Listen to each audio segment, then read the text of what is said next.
दोस्तों, ईरान की अवाम खुलेआम खामनाई और खुमैनी पर लानत भेज रही है।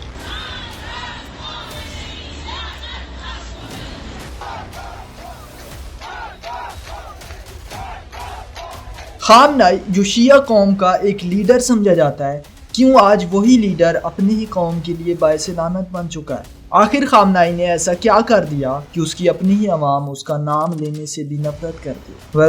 आज की वीडियो पूरी देखना और आप खुद ही ये फैसला करना कि क्या वाकई खामनाई लानत का हकदार है।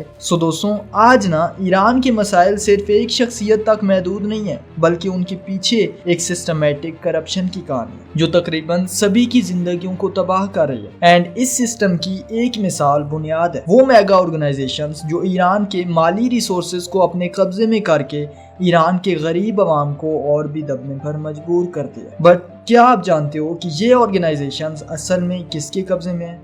खामनाई के। दोस्तों, इस करप्शन का असर सिर्फ एक शख्स या एक ग्रुप तक महदूद नहीं है, बल्कि ये सिस्टम ईरान के हर शहरी की जिंदगी को अफेक्ट कर रहा है। बुनियाद, जिसे चैरिटेबल फाउंडेशन के तौर पर पेश किया जाता है, असल में एक ऐसा नेटवर्क है जो अमीर और गरीब के दरमियान फासला बढ़ाते जा रहा है। खामनाई के अंडर कंट्रोल बुनियाद आज सिर्फ एक फाइनेंशियल इंस्टीट्यूट नहीं है, बल्कि एक ऐसा सिस्टम बन चुका है जो अपनी ही कौम को और भी दुख और गरीबी में डाल रहा है। 24 अक्टूबर 2024 की एक रिपोर्ट के मुताबिक ईरान में गुर्बत दिन ब दिन बढ़ते जा रही है। आज ईरान की 1/3 आबादी बुनियादी जरूरतें पूरी करने से भी कासिर है, यानी तकरीबन 30 करोड़ लोग आज रोटी, कपड़ा और मकान जैसी बुनियादी जरूरतों के लिए तरस रहे हैं। एंड सबसे अफसोसनाक बात पता है क्या है? पिछले 5 सालों से ये शरह लगातार 30% के करीब है। मतलब हर साल और भी ज्यादा घर मुफलिसी और बेरोजगारी का शिकार हो रहे हैं। लेकिन सवाल ये है ना कि क्या ये बस एक इत्तफाक है या इसके पीछे ये मुजतहिदीन है जो सालों से इस्लाम के नाम पर शियत को तबाह कर रहे हैं? ये सिस्टम जो बुनियाद जैसे ऑर्गेनाइजेशंस के जरिए ईरान की रिसोर्सेज का गलत इस्तेमाल करता है, असल में यही मजीद मसाइल पैदा कर रहा है। बुनियाद का नाम सुनकर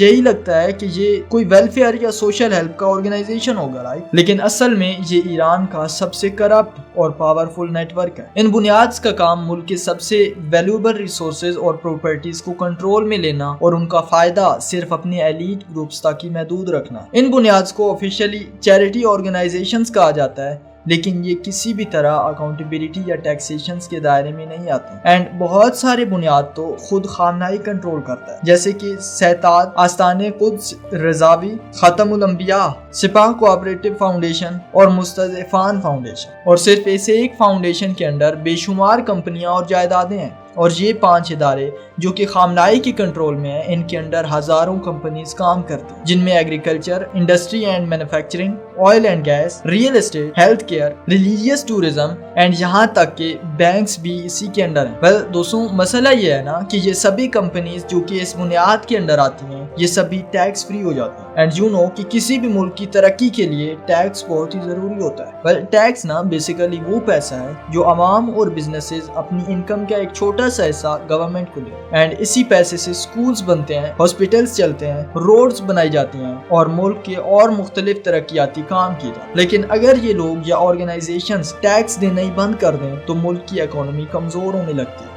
गवर्नमेंट ना बेसिकली 2 किस्म की टैक्सेस पर डिपेंड करती है, सेल्स टैक्स और कॉर्पोरेट टैक्स। जब कोई कस्टमर किसी प्रोडक्ट या सर्विस को बाई करता है तो उसकी पेमेंट का एक हिस्सा सेल्स टैक्स के तौर पर गवर्नमेंट को जाता है। एंड कंपनीज जब अपने प्रोडक्ट या सर्विसेज की सेल से प्रॉफिट बनाती हैं तो वो अपनी अर्निंग्स का एक हिस्सा कॉर्पोरेट टैक्स के तौर पर गवर्नमेंट को देती हैं। एंड ये दोनों टैक्सेस मिलकर गवर्नमेंट की रेवेन्यू का एक बड़ा हिस्सा बनाते हैं और इसी से मुल्क के सिस्टम चला जाता है। लेकिन ईरान में ना मसला ये है कि 90% से भी ज्यादा कंपनीज बुनियाद के अंडर हैं जो कि टैक्स फ्री हैं। और इसका नतीजा ये होता है कि जब एक तरफ से टैक्स का सिलसिला मुकम्मल तौर पर बंद हो जाए तो गवर्नमेंट को मजबूरन आवाम पर टैक्स बढ़ाना पड़ता है ताकि मुल्क का निज़ाम चलता रहे, और इसका सारा बोझ आवाम के कंधों पर आ जाता है। और आज तो हालत इतनी बदतर हो चुकी है कि जहां एक आम फैमिली का माहाना खर्चा 370 मिलियन रियाल तक पहुंच चुका है, वहीं उनकी माहाना सैलरी सिर्फ 110 मिलियन रियाल है। अब आप खुद ही सोचें कि एक आम आदमी 260 मिलियन रियाल का फासला कहां से पूरा करेगा। एंड सिर्फ यही नहीं,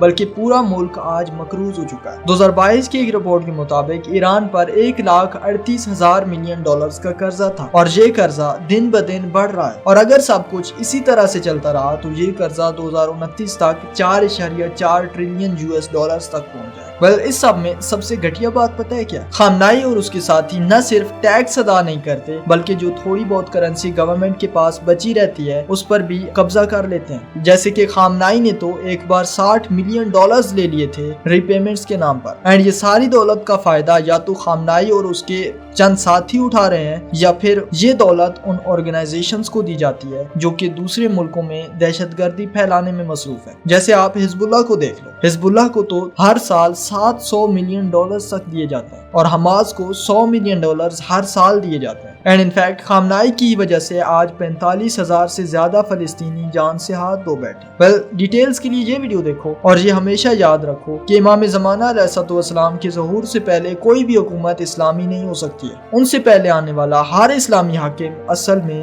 एक लुटेरा है।